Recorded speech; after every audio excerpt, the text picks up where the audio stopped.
Olá, cefetianos, meu nome é Nicole e vocês estão no TV Cefete Pet. Hoje nós iremos entrevistar a Maria Eduarda e Luiz Miguel, que fazem parte do grupo de fibras óticas do projeto de Telecom. Mas antes da entrevista, vamos para uma breve explicação sobre o tema.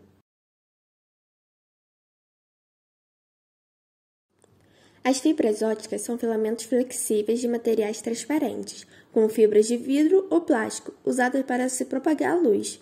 Apesar de possuírem uma minúscula espessura, esses filamentos podem ter até quilômetros de extensão. No geral, a estrutura física das fibras óticas se divide em três partes: o núcleo, que possui alto índice de refração de luz, a casca, formada também por um material refratário, mas menos que o núcleo, e a capa protetora, que, claro, protege a fibra ótica propriamente dita.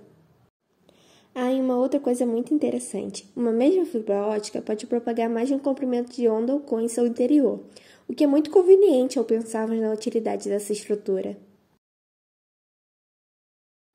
Através da propagação de luz, essas fibras são capazes de transmitir uma elevada quantidade de informações, a maioria de 10 a 40 gigabits por segundo, sendo muito mais convenientes que os tradicionais fios de cobre, além de serem muito mais baratas e duráveis, e apresentarem menores perdas de informações, porém são menos resistentes e maleáveis do que eles. Por isso, o uso das fibras óticas tem sido cada vez mais comum para a transmissão de dados de internet, televisão, telefone, etc., sem contar na obtenção de imagens em locais de difícil acesso, já que propagam tão bem a luz, e na constituição de diversos sensores. Olá, pessoal, tudo bem? Hoje vamos apresentar dois convidados especiais, a Maria Eduarda e o Luiz Miguel. Eles estão aqui representando o grupo de fibras ópticas. Então, dito isso, vamos para as perguntas. Qual era a ideia inicial do projeto? O que vocês pensaram nessa de primeira? Então, a nossa ideia inicialmente era, a gente tinha uma ideia muito banal do que era fibra ótica, na verdade, né? Assim, acho que como a maioria, porque a gente sempre ouvia falar, né, já que agora o termo está muito em alta, sobre as fibras óticas, a maioria dos provedores de internet migraram para a fibra ótica, né, ultimamente, mas a gente ainda não sabia exatamente do que se tratava. E a partir disso, a gente só sabia que era algo bom, né? Que era algo mais rápido, mas não sabíamos por quê. A partir disso, a gente começou a estudar a estrutura da fibra ótica e nessa linha, né?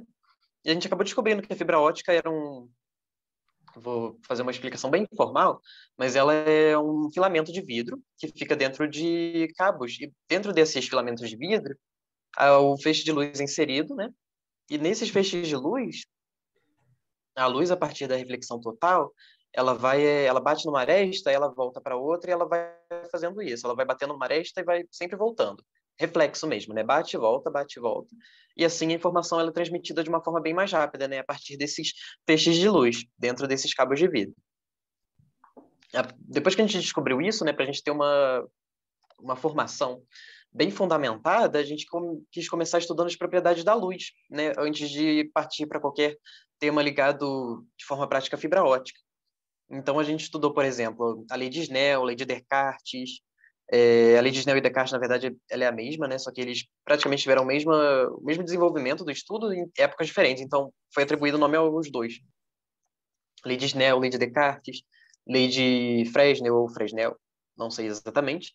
E dentro disso, a gente acabou fazendo um programa dentro do Portugal Studio. Na época, dentro das aulas de programação, a gente estava tendo a matéria de Portugal Studio, né? Então a gente achou que seria o mais ideal estar fazendo ali, até porque, no meu caso, pelo menos, era o único programa que eu sabia usar ali para estar confeccionando outro programa. E foi a partir do Portugal Studio onde a gente colocou todas essas informações de fórmula, propriedades que a gente sabia, e a gente encaixou tudo ali dentro. Lei de Snell, Descartes, Fresnel, e a partir disso a gente colocava dentro desse programa, né, o ângulo no qual a luz ela era inserida dentro do cabo de fibra ótica, e com isso, e os índices de refração também dos meios, né, da luz. E com isso a gente conseguia descobrir em que grau, em que ângulo, aliás, em que ângulo a luz era refletida, se era refletida, né, porque dependendo do ângulo pode não haver, aliás, reflexão sempre tem, mas poderia não haver refração. Então, esse programa ele fazia tudo isso de uma forma mais prática e didática para a gente. Era uma forma de deixar esse conhecimento um pouco quando a gente aborda essa temática, parece que é uma coisa muito mais, não sei, mais difícil do que realmente é, né? Às vezes por conta dos termos, dos nomes que a gente utiliza, mas a gente usou esse programa do Portugal Studio para fazer justamente isso, para deixar tudo mais leve, didático. E a partir disso, do Portugal Studio, a gente, com uma sugestão do professor Marco Aurélio, a gente foi migrando para outro programa, né, outra ferramenta que pudesse ajudar a gente, no caso o Octave, porque o Portugal ele não tem uma representação gráfica, né, a partir do programa que você cria. Então a gente estava precisando implementar essa representação gráfica no programa. O Marco Aurélio sugeriu que a gente fosse para o Octave. O Octave, diferente do Portugal Studio, ele já os comandos dele, né, são baseados na língua inglesa, não na língua portuguesa. E isso foi assim uma dificuldade a mais. O Octave, ele é uma linguagem de programação um pouco mais específica e vamos dizer que a gente não tinha muita base, não tinha nada muito a que fazer alusão, referência para a gente fazer essa migração. Então, foi uma coisa um pouco mais complicada. Então, a gente pediu novamente sugestões dos professores, foi tentando fazer essa evolução do programa e ver de que forma a gente poderia fazer isso de uma forma mais leve e ficasse mais fácil para a gente também, porque para equilibrar realmente, né? Porque estava um pouquinho mais difícil lá no Octave. E a partir disso a gente foi implementando, testando outras ferramentas, testando outras formas de fazer isso. E a gente passou a conversar com o professor Felipe também, né? Depois da saída do professor Marco Aurélio, né? Dessa isenção, vou dizer assim.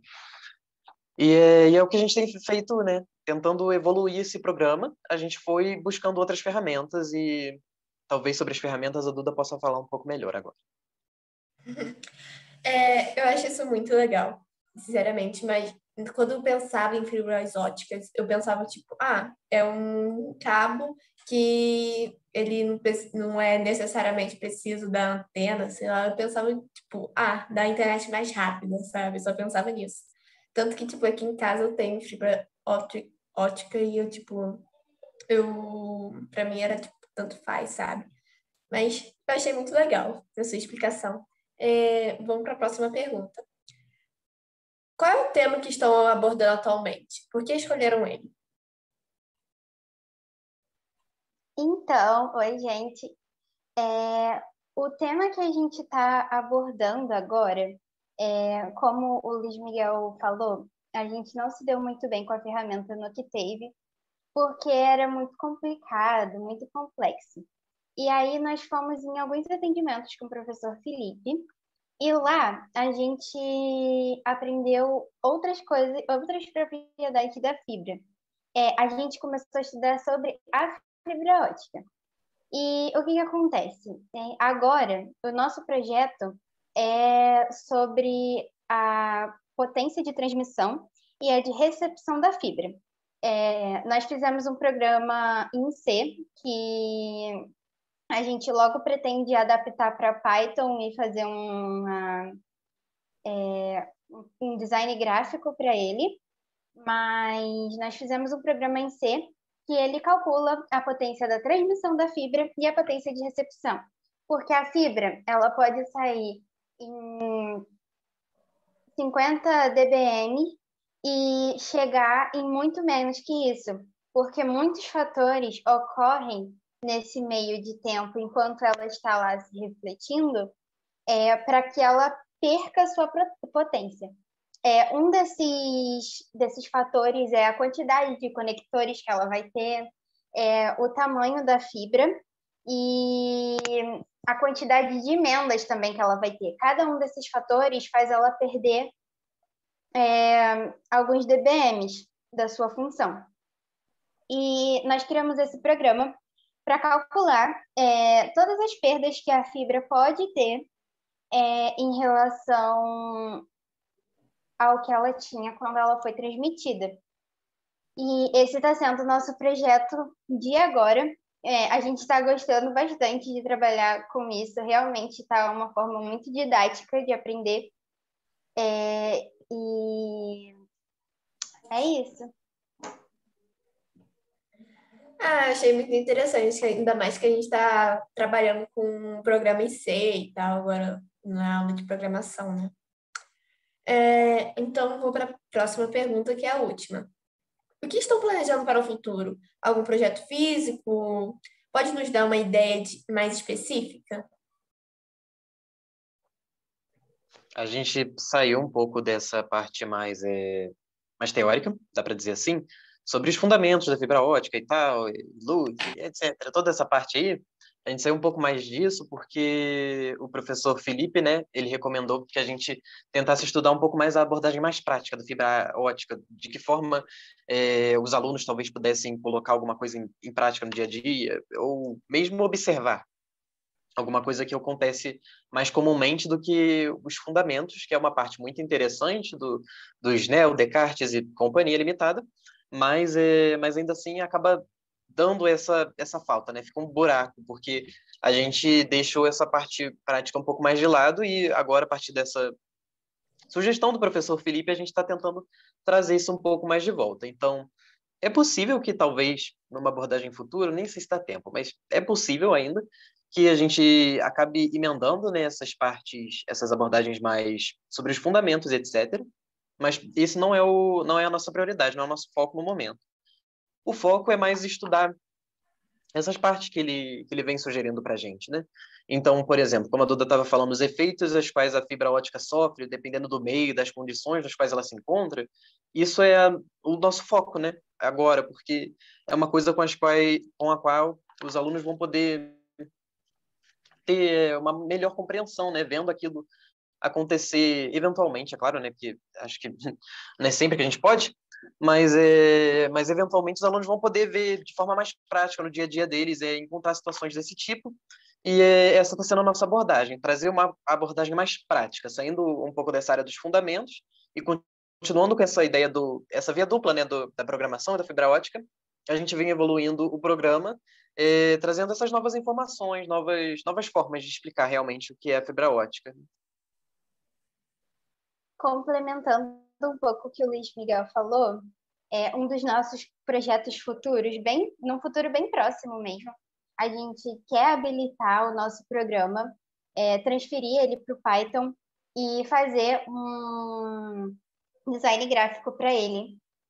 Porque eu acho que seria muito interessante a interação dos alunos, os alunos poderem brincar também com o nosso programa e com o nosso tema, que é muito legal.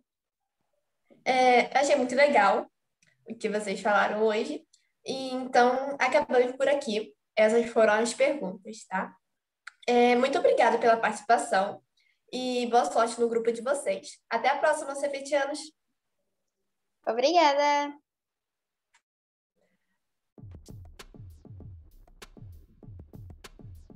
Gente, vocês perceberam que essa é a primeira vez que eu falo com a Maria Eduarda sem ser sobre corte de espinhos rosas?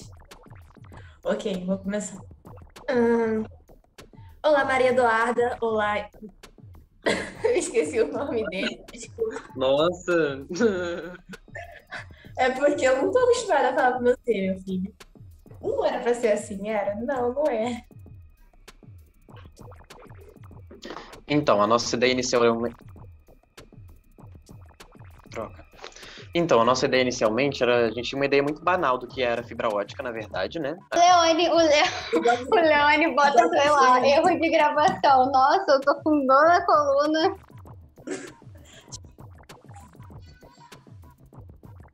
Tem alguém falando aqui no fundo.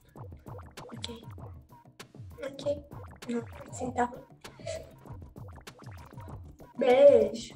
Tchau. Olá, Maria Eduarda. Olá, Luiz Miguel. Eu sou a Nicole. E hoje nós vamos dar... Luiz Miguel, não tem condição.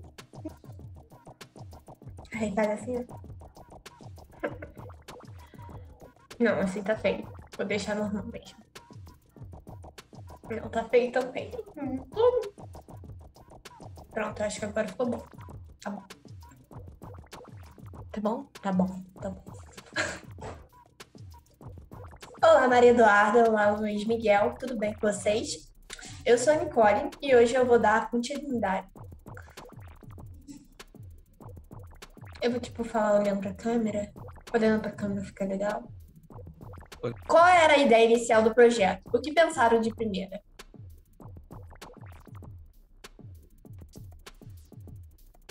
Chegou a gente aqui em casa, gente. Perdão, um momento. Ai, misericórdia.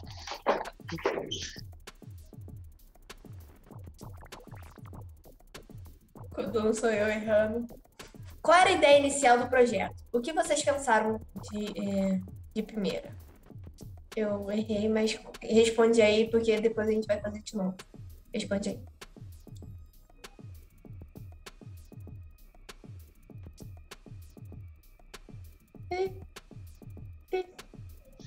Beleza. Pode? Eu tô... Ai, misericórdia. Bom, então. Me perdi da pergunta, idiota. Misericórdia. A gente tá falando de quê? Ok. Vou fazer de novo. Ah, desculpa. Vou fazer de novo. Tranquilo. Eu posso regravar a minha pergunta? Mas tu não ia completar o que eu ia falar? Porque eu não sei se eu falei tudo. Você falou tudo. Não Falei tem o que mesmo? completar. Falou tudo. Então tá. Mas eu posso regravar a minha pergunta? Porque o Luiz Miguel tá 3 anos falando a resposta dele e eu falei uma resposta de 3 segundos e... Tipo, desta vez... Eu não quero falar desta vez. Tipo, agora eu vou falar sobre... Agora o grupo que iremos entrevistar é o grupo de fibras ópticas. Ou não? 3, 2, 1... Vamos lá.